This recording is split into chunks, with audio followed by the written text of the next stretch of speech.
स्वागत है आप सबका मेरे चैनल निफ्टी बेस्टी ट्रेड पर। आज हम इस वीडियो में स्टॉक मार्केट के एक और कंसेप्ट को समझेंगे जिसे हम कहते हैं आईपीओ। आईपीओ क्या होता है, कंपनियां अपना आईपीओ क्यों लेकर आती है और इसमें कौन कौन से इन्वेस्टर हैं जो आईपीओ में पैसा इन्वेस्ट करते हैं। इस पूरे प्रोसेस को हम आज डिटेल में समझेंगे। आप इस वीडियो में एंड तक बने रहें। तो शुरू करते हैं हम आईपीओ। आईपीओ होता क्या है? देखो, आईपीओ क्या होता है, जब कोई प्राइवेट कंपनी पब्लिक में पहली बार अपने शेयर्स को ऑफर करती है तो इस प्रोसेस को हम कहते हैं आईपीओ, इनिशियल पब्लिक ऑफरिंग। इसे हम एक एग्जांपल से भी समझते हैं। सपोज कोई कंपनी है और वो 10 साल से मार्केट में अपना कोई बिजनेस कर रही है। 10 साल से ये कंपनी मार्केट में बिजनेस कर रही है, बहुत अच्छा ग्रोथ कर रही है, बहुत अच्छे अच्छे प्रोडक्ट बना रही है। अब ये कंपनी चाहती है कि इसका बिजनेस जो अभी क्या है कुछ शहरों में है, इसे बढ़ाकर वो बड़े लेवल पर यानी कुछ इंडिया लेवल पर कुछ बड़ा करना चाहती है। अब जब कंपनी अपने बिजनेस को बढ़ाना चाहती है तो उसके लिए कंपनी को क्या चाहिए, बहुत फंड की ज़रूरत है। अब मान लीजिए इस कंपनी को चाहिए 100 करोड़ का फंड। तो अब ये 100 करोड़ का फंड कंपनी कहाँ से इकट्ठा करेगी? या तो वो बैंक से लोन लेगी। अब बैंक से अगर इतना भारी लोन लेगी तो इसका इंटरेस्ट भी पे करना पड़ेगा। तो कंपनीज क्या करती है, बैंक से लोन ना लेकर के पब्लिक से पैसा इकट्ठा करती है। पब्लिक से पैसा इकट्ठा करने के लिए कंपनीज अपना आईपीओ लेकर आती है। कहाँ पर? स्टॉक एक्सचेंज पर। कंपनी अपना आईपीओ कहाँ लाती है? स्टॉक एक्सचेंज पर। और हमारे इंडिया में यहाँ कितनी तरह की स्टॉक एक्सचेंज है? 2 तरह की, एक एनएसई और एक बीएसई। ज़्यादातर कंपनीज जब कोई आईपीओ लेकर आती है मार्केट में तो वो दोनों स्टॉक एक्सचेंज पर अपना आईपीओ लिस्ट करवाती है। ठीक है, आपको पता हो कि एनएसई स्टॉक एक्सचेंज पर लगभग 2000 से ज़्यादा कंपनियां लिस्टेड हो चुकी है, जिसमें ट्रेडिंग होती है, शेयर्स की बाइंग और सेलिंग होती है। और बीएसई में कितनी है? लगभग 5000 कंपनियां, लगभग 5000 कंपनीज इसमें लिस्टेड है। तो आईपीओ कंपनी लेकर आती है स्टॉक एक्सचेंज पर। अब बात करते हैं कि आईपीओ कंपनी क्यों लेकर आती है, मतलब कंपनी को इससे क्या फ़ायदा मिलता है। कंपनी अपना आईपीओ स्टॉक एक्सचेंज पर इसलिए लेकर आती है ताकि वो पब्लिक से पैसा इकट्ठा कर सके। अब पब्लिक ने अगर आईपीओ में पैसा लगाया तो पब्लिक को भी कुछ मिलना चाहिए। उसके बदले में कंपनीज क्या करती है, अपने शेयर्स देती है। कंपनी पब्लिक को अपने शेयर्स ऑफर करती है, यानी शेयर्स बेचती है और बदले में उनसे पैसा लेती है। और उस पैसे का यूज़ कंपनी अपने बिजनेस को बढ़ाने के लिए करती है, बिजनेस की ग्रोथ के लिए करती है। दूसरा, अपने कर्जों को चुकाने के लिए। कंपनी के ऊपर कुछ कर्ज भी होता है, कुछ लोन्स होते हैं, यानी हम उसको बोलते हैं डेब्ट। डेब्ट को कम करने के लिए यूज़ करती है पैसा, या कुछ नए नए प्रोडक्ट और ऐड करने के लिए अपने बिजनेस में, अपने बिजनेस को बढ़ाने के लिए, कुछ नए नए न्यू प्रोडक्ट ऐड करने के लिए। इन सब कारणों से कंपनी अपना आईपीओ लेकर आती है और पब्लिक से पैसा इकट्ठा करती है। लेकिन कोई भी प्राइवेट कंपनी डायरेक्ट पब्लिक से पैसा नहीं ले सकती। जब कोई प्राइवेट कंपनी अपना आईपीओ लाना चाहती है तो उसे क्या करना होता है, अपनी कंपनी के नाम से प्राइवेट हटाना होता है, इसे पब्लिक लिमिटेड करना होता है। अब आप देखेंगे जैसे बहुत सारी कंपनी जो लिस्टेड है वो क्या होती है, जैसे विप्रो है तो विप्रो प्राइवेट लिमिटेड नहीं है, Wipro limited, Reliance limited, Tata steel limited. कोई भी कंपनी जब स्टॉक एक्सचेंज पर लिस्ट हो जाती है तो वो पब्लिक लिमिटेड होती है। ठीक है, वो प्राइवेट लिमिटेड नहीं रहती। तो ये तो बात है कि कंपनीज आईपीओ क्यों लेकर आती है। अब हम समझते हैं कि आईपीओ में कौन कौन से इन्वेस्टर हैं जो आईपीओ में पैसा इन्वेस्ट करते हैं। तो इसमें 3 तरह के इन्वेस्टर हैं जो पैसा इन्वेस्ट करते हैं। पहले investor retail.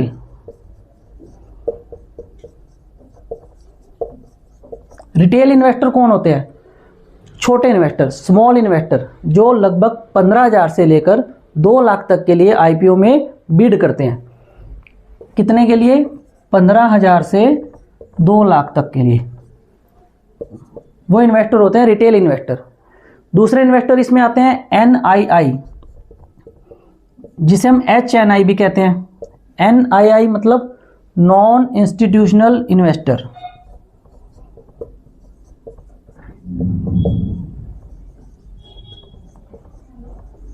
Non institutional investor. और एचएनआई में क्या है, 2 कैटेगरी है, एक स्मॉल एचएनआई और एक बिग एचएनआई। स्मॉल एचएनआई मतलब small high net worth individuals, high net worth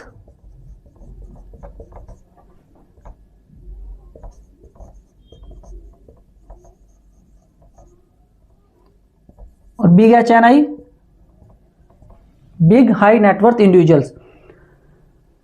तीसरी कैटेगरी क्या है इसके अंदर? QIB। QIB कौन होते हैं? क्वालिफाइड इंस्टीट्यूशनल बायर्स, बड़ी बड़ी कंपनियां, बड़े बड़े इन्वेस्टर्स,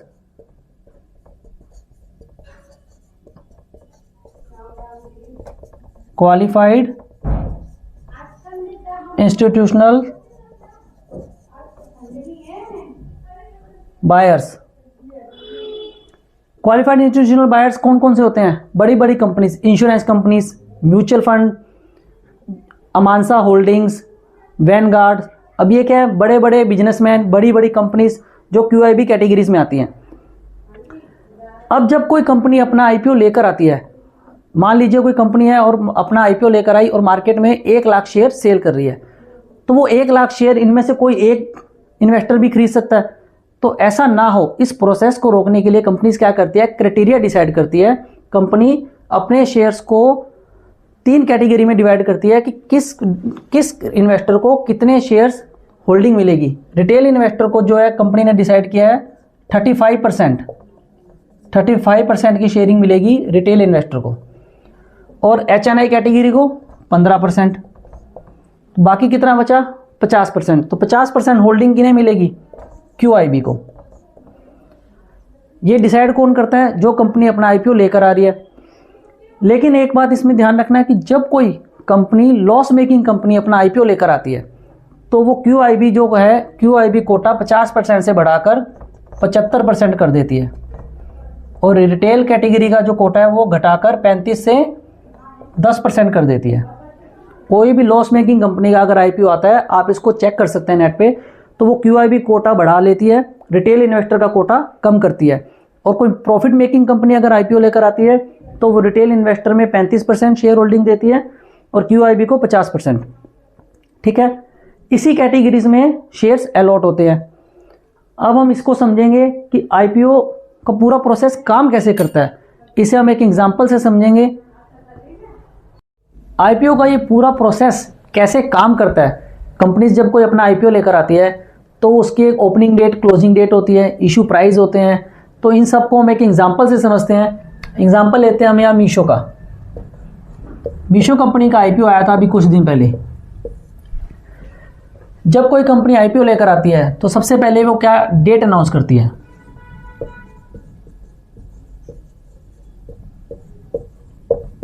कोई कंपनी जब IPO लेकर आती है, उसकी एक डेट अनाउंस करती है। जैसे मीशो कंपनी की IPO की डेट क्या थी? 3 दिसंबर से 5 दिसंबर। हमें यानी IPO में अप्लाई करना है, तो हमें इसी डेट के बिटवीन में अप्लाई करना होगा। दूसरा, उस कंपनी का कोई इशू प्राइस भी होता है। मीशो का इशू प्राइस क्या था? 105 रुपये से 111 रुपये। तीसरा, हम इसमें क्या देखते हैं? Lot size. मीशो का लॉट साइज क्या था? 135 शेयर का एक लॉट। मैंने आपको बताया था कि रिटेल इन्वेस्टर में हम जब 15,000 से 2 लाख तक के लिए बिड अप्लाई करते हैं, तो रिटेल इन्वेस्टर में आते हैं। जब 2 लाख से 10 लाख तक के लिए अप्लाई करते हैं, तो HNI कैटेगरी, और 10 लाख से अबव QIB। अब लॉट साइज की बात करें हम, 135 शेयर का एक लॉट है। अब एक लॉट के लिए अगर हम बिड अप्लाई कर रहे हैं, यानी 135 शेयर लगभग कितने के हो गए? 14,985 रुपये। 135 शेयर 111 रुपये के हिसाब से 14,985 रुपये। फिर हम इसमें क्या चेक करते हैं कि ये शेयर्स हमें अलॉट होगा या नहीं होगा, यानी इसकी लॉटमेंट कैसे आएगी। कोई भी इन्वेस्टर है, वो इसमें पैसा लगाता है जब IPO में, तो वो क्या सोच के लगाते हैं कि हमें उसकी अलॉटमेंट मिले, हमें उससे प्रॉफिट हो। तो अलॉटमेंट आएगी या नहीं आएगी, ये डिपेंड किस पे करता है?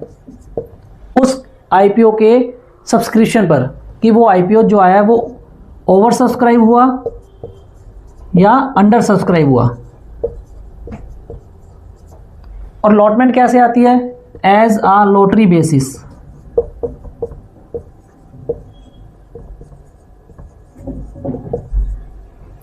अब मीशो का आईपीओ कितने टाइम सब्सक्राइब हुआ था? मीशो का आईपीओ रिटेल में, मैं रिटेल की बात कर रहा हूं यहाँ पे, रिटेल में लगभग 20 टाइम सब्सक्राइब हुआ। 20 टाइम का मतलब क्या हुआ कि सपोज मीशो कंपनी सिर्फ 1 लाख शेयर मार्केट में सेल कर रही है और उसको खरीदने वाले जो हैं 20 लाख लोग आ गए, तो इसका मतलब क्या हुआ? हर 20 में से एक व्यक्ति को वो आईपीओ की अलॉटमेंट मिलेगी। तो कितने टाइम सब्सक्राइब हुआ? इसका मतलब 20 टाइम। इसे हम कहते हैं ओवर सब्सक्राइब। अंडर सब्सक्राइब क्या होता है कि सपोज कोई कंपनी 1 लाख शेयर मार्केट में सेल कर रही है और इन्वेस्टर जो है खरीदने के लिए सिर्फ 50,000, क्योंकि इन्वेस्टर उसमें पैसा इन्वेस्ट नहीं करना चाहते, तो वो क्या हुआ? अंडर सब्सक्राइब हुआ। तो इसका मतलब उसकी अलॉटमेंट क्या है? उन सब 50,000 इन्वेस्टर्स को अलॉटमेंट मिल जाएगी, इजीली मिल जाएगी। अब हम बात करते हैं लिस्टिंग गेन। अब ये लिस्टिंग गेन या लिस्टिंग लॉस, ये क्या होता है? लिस्टिंग गेन और लिस्टिंग लॉस डिपेंड करता है उस आईपीओ के जीएमपी पर। जीएमपी क्या होता है? Grey market premium.